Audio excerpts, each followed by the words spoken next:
हाय student, भावना जाधव क्लासेसमध्ये तुम्हा सर्वांचं स्वागत आहे। तर बघा, तुमची रिक्वेस्ट अशी आहे की थोडेसे डिफिकल्ट लेवलचे प्रॉब्लेम घ्यायचे आहेत, तर तेच आज आपण या व्हिडिओमध्ये बघणार आहोत। तर बघा, जो तुमचा management accounting working capital management हा चॅप्टर जो आहे तिसरा, तर या चॅप्टरमध्ये डिफिकल्ट असे प्रॉब्लेम नाही आहेत, सोपेच आहेत। ठीक आहे, जेही प्रॉब्लेम आपण घेतलेले आहेत तर तेच प्रॉब्लेम आहेत, फक्त एवढंच की यामध्ये अमाऊंट चेंज दिलेले आहेत। फक्त तुम्हाला काय करायचं आहे, मी सांगितलेलंच आहे।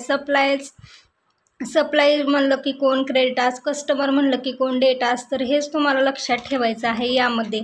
आणि सेलिंग प्राईस, त्याचबरोबर कॉस्ट प्राईस आणि सेल्स पर वीक हे तुम्हाला कॅल्क्युलेट करायचे आहेत। जो आपण क्वेश्चन पेपरमधील 2023 प्रिव्हियस इयरच्या क्वेश्चन पेपरमधील वर्किंग कॅपिटल मॅनेजमेंटचे जे दोन्ही प्रॉब्लेम घेतलेले आहेत, जो की दुसरा क्वेश्चन जवळपास आपण क्वेश्चन चौथा आणि क्वेश्चन चौथ्यामधील जो ऑर क्वेश्चन आहे तो एक, आणि क्वेश्चन दुसरामधला जो वर्किंग कॅपिटल मॅनेजमेंट आहे तर त्यामध्ये आपला आन्सर चुकलेला आहे। थोडंसं कॅल्क्युलेटरमध्ये प्रॉब्लेम होता, त्यामुळे माझे कॅल्क्युलेशन्स हे चुकलेले आहेत, तिथे तुम्ही व्यवस्थित करून लिहायचं आहे। बाकी जे आपण क्वेश्चन पेपरमधले प्रॉब्लेम घेतलेले आहेत अगदी बरोबर आहे। ठीक आहे, तर वर्किंग कॅपिटल मॅनेजमेंट यामध्ये काहीही डिफिकल्ट प्रॉब्लेम नाही आहेत, सर्व वहीमध्ये पाहू शकतात तुम्ही पूर्ण। हे असेच प्रॉब्लेम येतील एक्झाममध्ये सुद्धा। ठीक आहे, तर बघा, हेच अशाच प्रकारचे प्रॉब्लेम तुम्हाला एक्झाममध्ये विचारले जातील। तर त्याआधी चॅनलवर नवीन असाल तर चॅनलला सबस्क्राईब करा, म्हणजेच तुम्हाला पुढील जो काही ॲडव्हान्स अकाउंटिंग असेल, GST, बँकिंग याच्या नोट्स तुम्हाला भेटून जातील। तर बघा, यामध्ये डिफिकल्ट प्रॉब्लेम नाही आहेत। तर कॅपिटल बजेटिंग हा जो चॅप्टर आहे, तर यामध्ये थोडासा डिफिकल्ट म्हणजे जेव्हा तुम्हाला पेबॅक पिरियड कॅल्क्युलेट करायला सांगतील तर तेव्हाच तुम्हाला काही फॉर्म्युले लक्षात ठेवावे लागतील। परंतु याला ऑर क्वेश्चन कुठला तर दिला जाईल, रेस्पॉन्सिबिलिटी अकाउंट दिला जाईल, त्याचबरोबर कॅपिटल बजेटिंगला ऑर तुम्हाला वर्किंग कॅपिटल दिला जाईल। तर असे प्रॉब्लेम तुम्हाला ऑरमध्ये पण दिले जातील। ठीक आहे, परंतु जास्तीत जास्त कॅपिटल बजेटिंग या चॅप्टरमधील शक्यता कोणते प्रॉब्लेम येतील, फक्त तुम्हाला मशीन ए मोठी आहे की बी मोठी आहे हेच तुम्हाला कॅल्क्युलेशन म्हणजे प्रॉब्लेम अशा प्रकारे दिले जातील। हे पहा, जे की आपण प्रॉब्लेम क्वेश्चन पेपरमधून सोडून घेतलेले आहेत। परंतु इथे पहा, हे जे प्रॉब्लेम आहे थोडासा डिफिकल्ट लेवलचा आहे, तर तो आज आपण घेणार आहोत। तर पहा, हा जो प्रॉब्लेम आहे याचा आन्सर तुम्हाला दाखवते मी। तर अशा प्रकारचे प्रॉब्लेम तुम्हाला एक्झाममध्ये विचारले जातात। फक्त तुम्हाला 2 कॉलम हे जास्तीचे करायचे आहेत। कोणते, तर प्रेझेंट व्हॅल्यू मशीन ए आणि प्रेझेंट व्हॅल्यू मशीन बी, आणि खाली calculation total present value less cost of machine आणि नेट प्रेझेंट व्हॅल्यू, हे अशा प्रकारे तुम्हाला कॅल्क्युलेशन करायचे आहेत। आणि जी मशीन मोठी आहे ती तुम्हाला रिकमेंड करायची आहे। जेव्हा तुम्हाला पेबॅक पिरियड काढायला सांगितलेला असेल, तर पहा, आज आपण थोडासा कॅपिटल बजेटिंग यामधील थोडासा डिफिकल्ट प्रॉब्लेम घेणार आहोत। त्याआधी तुम्ही चॅनलवर नवीन असाल तर सबस्क्राईब करून ठेवा, आणि त्याचबरोबर व्हिडिओ शेवटपर्यंत नक्की बघा, जेणेकरून तुम्हाला पूर्ण समजून येणार आहे। तर बघा, प्रॉब्लेम आहे, सगळ्यात आधी पूर्ण इन्फॉर्मेशन वाचून घ्यायची आहे। हा सुद्धा प्रॉब्लेम सोपा आहे, परंतु थोडंसं तुम्हाला फॉर्म्युले हे लक्षात ठेवावे लागतील। तर बघा, प्रॉब्लेममध्ये काय सांगितलेलं आहे, प्रॉब्लेम तुमच्याकडे नसेल तर स्क्रीनशॉट काढून घ्यायचा आहे। तर बघा, firm is considering the purchase of a machine, 2 machines A and B are available, each costing 50,000 in comparing the profitability of those machines. A discounted rate of 10% is to be used. Earnings after taxation are expected to be as follows. तर 2 machine दिलेले आहे, त्याची cost आपल्याला सांगितलेली आहे 15,000। तर बघा, 50,000 सांगितलेली आहे। इयर दिलेला आहे, मशीन ए कॅश फ्लो, मशीन बी कॅश फ्लो, मशीन बी कॅश फ्लो। तर पहा, इयर दिलेले आहेत, किती इयर, 5 इयर्स दिलेले आहेत, आणि मशीनच्या व्हॅल्यू दिलेल्या आहेत। हा प्रॉब्लेमच आहे। ठीक आहे, खाली काय सांगितलेलं आहे, you are also given the following data, year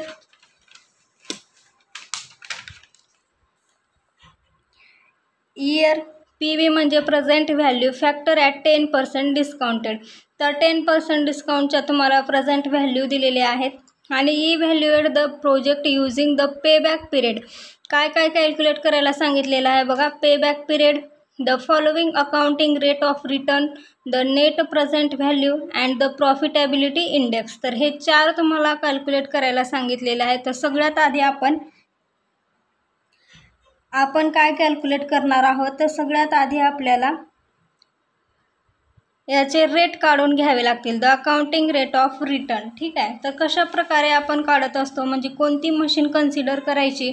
तर जेव्हा तुम्हाला पेबॅक पिरियड दिला जातो त्यामध्ये जी मशीन लहान आहे तर ती आपण रिकमेंड करत असतो. आणि जेव्हा तुम्हाला पेबॅक पिरियड दिलेलं नसेल, फक्त तुम्हाला कोणती मशीन रिकमेंड करायची हे सांगितलेलं असेल, तर तुम्हाला काय करायचं आहे, फक्त जी मशीन लहान मोठी आहे ती मशीन तुम्हाला घ्यायची आहे.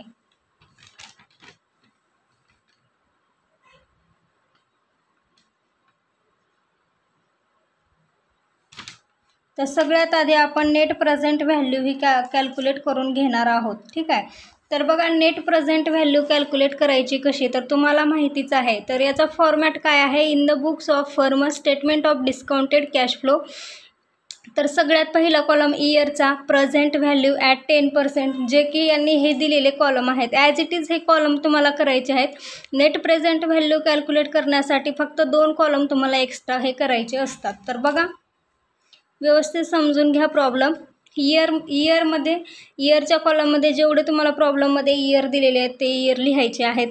त्यानंतर बघा, present value at machine at 10%. Present व्हॅल्यूचा कॉलम हा ॲज इट इज तुम्हाला हे बघा इथे दिलेला आहे. ॲज इट इज तुम्हाला हा लिहून घ्यायचा आहे. ॲज इट इज, काहीच बदल करायचा नाही. ठीक आहे.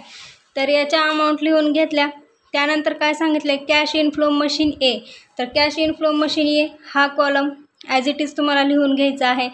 त्यानंतर काय आहे, प्रेझेंट कॅश इनफ्लो मशीन ए. फक्त हा कॉलम तुम्हाला नवीन करायचा आहे. आणि हा कॉलम इथे काय करायचा आहे, कॅश इनफ्लो मशीन बी. म्हणजेच हे जे प्रॉब्लेममध्ये दिलेलं आहे ॲज इट इज तुम्हाला लिहून घ्यायचं आहे. तर हे लिहून घेतल्यानंतर तुम्हाला काय करायचं आहे बघा, हा जो कॉलम आहे हा आणि हा प्रेझेंट कॅश इनफ्लो मशीन ए जो आहे, तर हा कसा कॅल्क्युलेट करायचा. तर बघा, प्रेझेंट व्हॅल्यू किती आहे पहिल्या इयरची, 0.909. ठीक आहे. तर 0.909 इंटू कॅश इनफ्लो मशीन एची किती आहे 15,000. तर 0.909 गुणिले 15,000 करायचं आहे. किती राहतील, 13,635 येणार आहे. त्याच पद्धतीने 0.909 इंटू 5,000 करा, किती येईल, इंटू करायचं आहे. ठीक आहे. तुम्हाला डिवाइड करायचं नाही. इथे पहा, कॅल्क्युलेटरमध्ये मी तुम्हाला दाखवत आहे. किती दिलेलं आहे आपल्याला इथं, 0.909 इंटू करायचं आहे. म्हणजेच तुम्हाला गुणिले करायचं आहे. किती, 15,000. किती येणार आहे, 13,635 आलं. तर अशा प्रकारे हे तुम्हाला कॅल्क्युलेशन करायचं आहे. हे कॅल्क्युलेट करून झाल्यानंतर तुम्हाला काय करायचं आहे, टोटल प्रेझेंट व्हॅल्यू म्हणजेच या टोटल प्रेझेंट व्हॅल्यू मशीन एची तुम्हाला टोटल करायची आहे आणि मशीन बीची टोटल करायची आहे. फक्त प्रेझेंट व्हॅल्यू जे आपण कॉलम नवीन केलेले आहेत त्याची टोटल तुम्हाला करायची आहे. त्यानंतर काय करायचं आहे, लेस कॉस्ट ऑफ मशीन. तर कॉस्ट ऑफ मशीन किती दिलेली आहे ए अँड बीची. प्रॉब्लेममध्ये इथे पहा सुरुवातीला सांगितलेली आहे A and B are available. Each costing किती आहे 50,000. तर हे 50,000 याची कॉस्ट आहे. तर ही लेस करून घ्यायची आहे. नेट प्रेझेंट व्हॅल्यू मशीन एची किती आली 15,385 आणि मशीन बीची नेट प्रेझेंट व्हॅल्यू आली 14,865. ठीक आहे. तर आता बघा, यामध्ये कोणती मशीन मोठी आहे. तर मी इथे तुम्हाला लिहून दिलेलं आहे पहा. हे तुम्हाला लक्षात ठेवायचं आहे. नेट प्रेझेंट व्हॅल्यू असेल जास्त किंमत काढायची आणि पेबॅक पिरियड जर दिला असेल तर ज्याची व्हॅल्यू कमी आहे ती घ्यायची. तर इथे आपल्याला पेबॅक पिरियड कॅल्क्युलेशन करायचं आहे. त्यामुळे आपण इथे ज्या मशीनची किंमत कमी आहे ती आपण रिकमेंड करणार आहोत. तर बघा, net present value of machine A is greater than machine B. Therefore purchase of machine A should be recommended. म्हणजेच मशीन ए आपण ही रिकमेंडेड केलेली आहे, परंतु पेबॅक पिरियड आपण जेव्हा काढेल तेव्हा आपण कुठली मशीन रिकमेंड करणार आहोत, ज्या मशीनचा पेबॅक पिरियड कमी आहे ती मशीन घेणार आहोत आपण, ठीक आहे. त्यानंतर सेकंड काय सांगितलेलं आहे तुम्हाला, द पेबॅक पिरियड. हे पहा, नेट प्रेझेंट व्हॅल्यू आपण काढलेले आहेत. आता पेबॅक पिरियड आपल्याला कॅल्क्युलेट करायचा आहे. तर पेबॅक पिरियड कॅल्क्युलेट कसा करायचा, तर पहा, इयर घ्यायचे, त्यानंतर कॅश इनफ्लो घ्यायचा आहे. कॅश इनफ्लो आपण कुठली मशीन रिकमेंड केलेली आहे, इथे मशीन ए आपण रिकमेंड केलेली आहे, ठीक आहे. ज्या मशीनचा पेबॅक पिरियड जास्त आहे ती मशीन आपण इथे रिकमेंड केलेली आहे. तर इथे प्रॉब्लेममध्ये आपल्याला नेट प्रेझेंट व्हॅल्यू दिलेली आहे, त्यामुळे आपण मशीन ए ही रिकमेंडेड केलेली आहे. पेबॅक पिरियड आपल्याला इथे फक्त पेबॅक पिरियडच म्हटलेलं नाही, तर नेट प्रेझेंट व्हॅल्यूसुद्धा काढायला सांगितलेली आहे. त्यामुळे आपण जी मशीन मोठी आहे ती रिकमेंडेड केलेली आहे. तर आता पेबॅक पिरियड कसा कॅल्क्युलेट करायचा, तर पहा, इयर घ्यायचा आहे, त्यानंतर कॅश इनफ्लो. तर मशीन ए आपण रिकमेंड केलेली आहे, तर याचा इनफ्लो कॅश इनफ्लो किती आहे. आता इथे पेबॅक पिरियड आपण दोन्ही मशीनचा कॅल्क्युलेट करणार आहोत. सगळ्यात आधी आपण एचा कॅल्क्युलेट करून घ्यायचा आहे. तर इयर घ्यायचा आहे, cash inflow, cumulative cash inflow. तर आता बघा, याचा फॉर्म्युला खाली तुम्हाला बघायचा आहे, फॉर्म्युला नाही आहे, फक्त समजून घ्यायचं आहे. तर पेबॅक पिरियड आता बघा, हे क्युम्युलेटिव्ह कॅश इनफ्लो म्हणजेच आता कसं म्हणजे याचं हे कसं करायचं पहा. आता हे 15,000 ॲज इट इज इथे घ्यायचं आहे.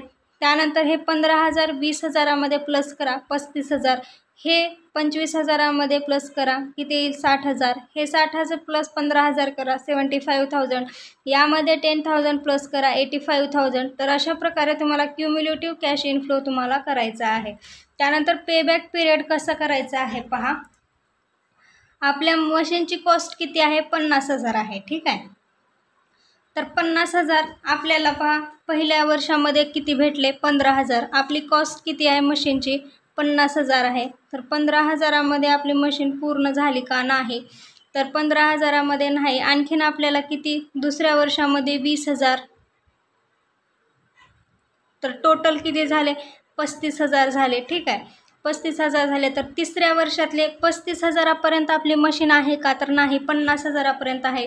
तर आणखीन आपल्याला किती कमी पडले 50,000साठी, तर 35,000 झाले. तर तिसऱ्या वर्षातले आपल्याला 50,000साठी म्हणजेच हे 25,000तले किती लागतील, आणखीन 15,000 जर आपण घेतले तर टोटल आपली कॉस्ट किती होईल, 50,000. तर हे दोन्ही वर्ष पूर्ण, त्यामुळे इथे पहा हे दोन्ही वर्षातले पूर्ण लागले, इथे प्लस, ठीक आहे. त्यानंतर किती कमी पडायलेत आपल्याला, तिसऱ्या वर्षातले 15,000 लागणार आहेत. ते 15,000 इथे लिहायचं आहे. आणि किती आहेत तिसऱ्या वर्षातले, हे 25,000तले 15,000 आपल्याला लागणार आहेत. तर हे इथे घेतलेलं आहे, ठीक आहे. तर हे 2 प्लसला इथे, त्यानंतर 15,000 डिवायडेड 25,000 करा, 0.6 येईल. तर 0.6 प्लस 2 करा, किती राहतील, 2.6 इयर. तर पेबॅक पिरियड याचा 6 इयर घेतलेला आहे, ठीक आहे.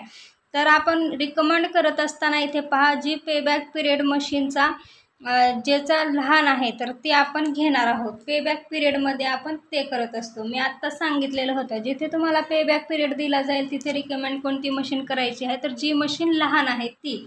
तर आपण मशीन एचा पेबॅक पिरियड कॅल्क्युलेट केला, तसंच मशीन बीचा सुद्धा कॅल्क्युलेट करायचा आहे. तर बघा, मशीन बीचा कॅल्क्युलेट करण्यासाठी काय करायचं आहे, इयर कॅश इनफ्लो मशीन बीचं घ्यायचं आहे. अगोदर आपण एचं घेतलं, आता कॅश इनफ्लो मशीन बीचा घ्यायचा आहे.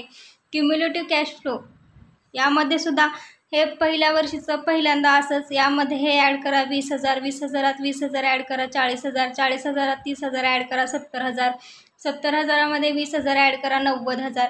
तर आपली मशीन कितीची आहे, 50,000ची. इथं सुद्धा तसंच करायचं आहे. तर पहिल्या वर्षी किती आहेत, 5,000. तर 50,000 आपल्याला करण्यासाठी किती वर्षाचा कॉस्ट लागणार आहे, बघा इथे 5,000 हे घेतले, 50,000 झाले का, नाही, 15,000. दुसऱ्या वर्षाची सुद्धा आपल्याला लागलेली आहे. त्यानंतर तिसऱ्या वर्षी किती आहे, 20,000. तर हे किती झाले टोटल, 40,000. तर 3 वर्ष पूर्ण लागून आणखीन आपल्या चौथ्या वर्षीचे 10,000 लागणार आहेत 50,000 होण्यासाठी, ठीक आहे.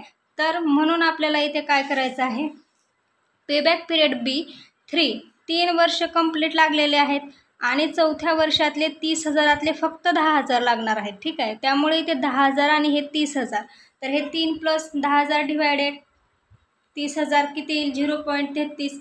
0.33 + 3 किती येईल 3.33 years.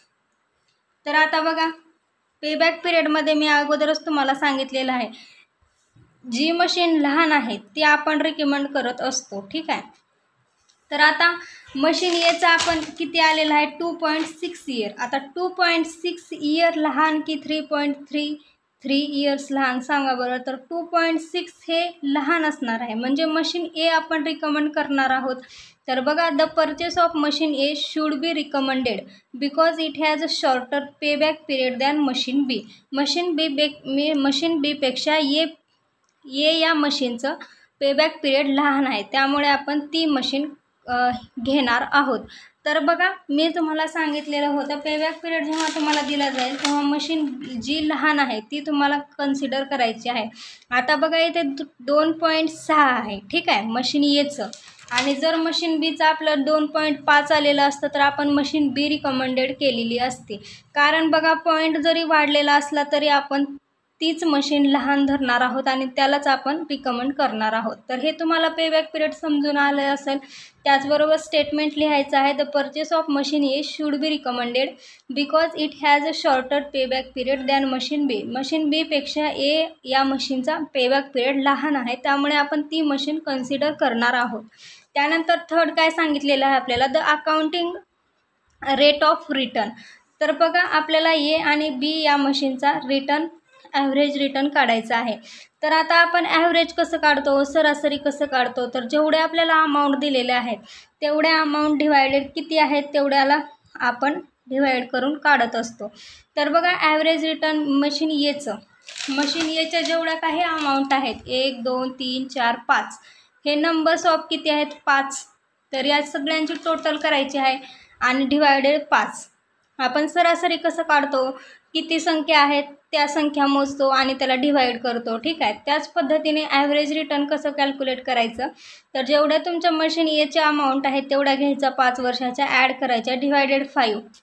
85,000 divided 5 is equal to 17,000 येणार आहे. तर ॲव्हरेज रेट ऑफ रिटर्न, तर बघा आपल्याला मशीनचं रेट ऑफ रिटर्न काढायचं आहे. तर 17,000 हे आपलं ॲव्हरेज रिटर्न आलेलं आहे. डिवायडेड 50,000ची मशिनरी आहे, याला इंटू 100 करायचं आहे. मग किती येईल 34% आपलं ॲव्हरेज येणार आहे. ॲव्हरेज रेट येणार आहे 34%. तर average rate of return 17,000 divided हे 50,000 कुठले आले, तर कॉस्ट मशीनची जी कॉस्ट आहे ती आली, ठीक आहे. त्यानंतर ॲव्हरेज बीचं तसंच काढायचं आहे, मशीन बीचं ॲव्हरेज रिटर्न. सगळ्यांची टोटल करा divided 5. 90,000 divided 5 18,000. Average return of rate 18,000 divided 50,000 into 100 करा, किती येईल 36%. तर the accounting rate of return, तर यामधील आपण काय रिकमेंडेड करणार आहोत, जर ज्या मशीनचा ॲव्हरेज रिटर्न जास्त आहे तर ती मशीन आपण इथे रेकमेंडेड करणार आहोत. तर बघा average rate of return machine B is greater than machine A, therefore purchase of machine B should be recommended. तर मशीन बी ही ए मशीनपेक्षा जास्त ॲव्हरेज देते, तर ती आपण मशीन रेकमेंडेड करत असतो. त्यानंतर बघा प्रॉफिटेबिलिटी इंडेक्स कशा प्रकारे करायचं. तर प्रॉफिटेबिलिटी इंडेक्स त्याचा फॉर्म्युला आहे, तुम्हाला हा लक्षातच ठेवावा लागेल. थोडासा हा डिफिकल्ट प्रॉब्लेम आहे, त्यामुळे तुम्ही कन्फ्यूज होऊन जाल. त्यासाठी मी हा प्रॉब्लेम एक घेतलेला आहे. जास्त कन्फ्यूज होऊन गेलात तर तुम्हाला जे बाकीचे प्रॉब्लेम व्यवस्थित येतात ते सुद्धा तुम्ही विसरून जाल. त्यासाठी ज्यांना तुम्हाला चांगलं परफेक्टली हा प्रॉब्लेम समजला आहे त्यांनीच हा प्रॉब्लेम सोडवायचा आहे, ठीक आहे. नाहीतर याला जो प्रॉब्लेम और असेल अगदी तो प्रॉब्लेम तुम्ही सोडवू शकतात, कारण बाकी सर्व प्रॉब्लेम हे तुम्हाला सोपेच येणार आहेत. हा सुद्धा अगदी सोपा आहे, समजून घेण्यावरती आहे. प्रॉब्लेममधील जे फॉर्म्युले आहेत ते तुम्हाला फक्त लक्षात ठेवावे लागेल. तर बघा प्रॉफिटेबिलिटी इंडेक्स, तर याचा एक फॉर्म्युला आहे total present cash flow divided investment oblique cost of machine into 100. तर किती इन्व्हेस्टमेंट केली होती आणि टोटल प्रेझेंट कॅश फ्लो आपला किती आलेला आहे तर ते आपल्याला इथे घ्यायचं आहे. तर सोपा आहे, पहा इंडेक्स ए आणि B total present cash flow divided investment into 100. तर टोटल प्रेझेंट कॅश फ्लो आपला किती आलेला आहे पहा इथे. टोटल प्रेझेंट व्हॅल्यू किती आलेली आहे 65,385. नेट प्रेझेंट व्हॅल्यू घ्यायची नाही आपल्याला, टोटल प्रेझेंट व्हॅल्यू घ्यायची आहे 65,385 डिवायडेड मशीनची कॉस्ट किती आहे 50,000 इंटू 100 करा. किती 130.77%. त्यानंतर बी टोटल प्रेझेंट कॅश फ्लो किती आहे मशीन बीचा हे पहा 64,865 डिवायडेड 50,000 मशीनची कॉस्ट आहे इंटू 100 करा. 129.73% हे तुमचं मशीन बीचं येणार आहे. तर आता प्रॉफिटेबिलिटी इंडेक्स हा कोणती आपण रिकमेंडेड करणार आहोत की ज्या मशीनचा प्रॉफिटेबिलिटी इंडेक्स जास्त आहे तर तीच मशीन आपण रिकमेंड करणार आहोत. ज्या मशीनकडून आपल्याला जास्त प्रॉफिट येईल तर तीच मशीन आपण रिकमेंड करणार आहोत. ठीक आहे. फक्त पेबॅक पिरियड जो आहे तर तो फक्त आपण काय करणार आहोत, ज्या मशीनचा पेबॅक पिरियड कमी आहे तर ती मशीन आपण रिकमेंडेड करणार आहोत. तर ठीक आहे. तर इथे तुम्हाला एक स्टेटमेंट लिहायचं आहे. Profitability index of machine A is greater than machine B, therefore purchase of machine A should be recommended. तर मशीन एचा प्रॉफिटेबिलिटी इंडेक्स जास्त आहे त्यामुळे आपण मशीन ए ही रिकमेंडेड करणार आहोत. तर अशा पद्धतीने कॅपिटल बजेटिंग यामधील थोडासा डिफिकल्ट लेव्हलचा प्रॉब्लेम आज आपण घेतलेला आहे. नेक्स्ट व्हिडिओमध्ये आपण नवीन प्रॉब्लेम घेऊयात जे की एक्झाममध्ये जास्तीत जास्त विचारले जातात. ठीक आहे. हा प्रॉब्लेम विचारला जातो परंतु याला ऑर क्वेश्चन दिला जाईल. हा थोडासा हार्ड आहे, तुम्हाला जास्त लक्ष देऊन व्यवस्थित सोडवावा लागेल. हार्ड तसा काहीच नाही, फक्त यामध्ये प्रॉफिटेबिलिटी इंडेक्सचा फॉर्म्युला लक्षात ठेवायचा आहे. ठीक आहे. आणि पेबॅक पिरियड हा सेपरेटली कॅल्क्युलेट करायचा आहे. आणि नेट प्रेझेंट व्हॅल्यू तर आपल्याला माहितीच आहे कशा प्रकारे कॅल्क्युलेट करायचे. ठीक आहे. तर अशा पद्धतीचे प्रॉब्लेमसुद्धा येऊ शकतात. त्यामुळे एक्झामसाठी फक्त उद्याचा एकच दिवस राहिलेला आहे. परवा दिवशी तुमची एक्झाम होणार आहे. एक्झामसाठी तुम्हाला खूप खूप शुभेच्छा. चांगली एक्झाम द्या. जर माझे व्हिडिओ खरंच तुमच्यासाठी महत्त्वपूर्ण झाले असतील आणि एक्झाम देऊन आल्यानंतर जर खरंच मी सांगितलेल्या क्वेश्चनपैकी जर तसेच क्वेश्चन आलेले असतील, फक्त अमाऊंट चेंज येतील, तर तसे जर क्वेश्चन आले आणि खरंच तुम्ही माझे व्हिडिओ पाहून एक्झाम सोडवून आला असाल आणि तुम्हाला एक्झाम अतिशय सोपी गेलेली असेल तर नक्की मला कमेंटमध्ये सांगा. आपण नेक्स्ट व्हिडिओमध्ये आणखीन नवीन प्रॉब्लेम घेऊयात जेणेकरून तुमची चांगली तयारी होईल. फक्त उद्याचा एक दिवस राहिलेला आहे. तेवढे व्हिडिओ मी अपलोड केलेले सगळे व्हिडिओ बघून जावा आणि तुम्हाला तसेच प्रॉब्लेम येतील. ठीक आहे. तर हा व्हिडिओ समजला असेल, यामधील प्रॉब्लेम समजला असेल अशी मी मानून घेते. तर बघा, जर समजलं नसेल तर कमेंट करा. भेटूया आपण नेक्स्ट व्हिडिओमध्ये नवीन व्हिडिओसोबत. धन्यवाद.